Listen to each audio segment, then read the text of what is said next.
Zase Slovensko, ktoré patrí nám ľuďom, nie vám politické mafii.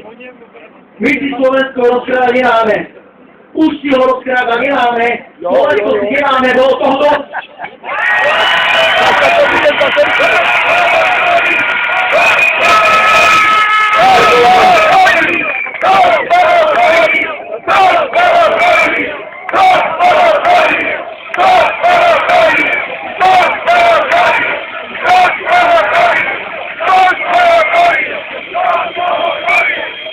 Každý jeden z nás, ktorý zajtrašieho hlasu rozhodne o svojej vlastnej budúcnosti.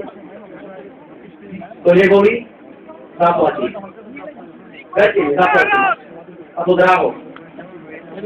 Nedovoluje prosím, aby sa staré politické kriminálne žily dostali späť do parlamentu, pretože nás budú ďalšie 4 roky okrávať a zavázať, ako tomu bolo teraz. To, čo nám ukázali, ako vedia zrujnovať krajinu a odobračiť ľud. Tam ako ukážka stačilo.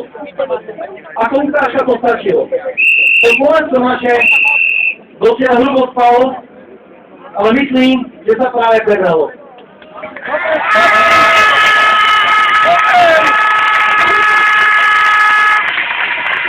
Toto je na počiatok.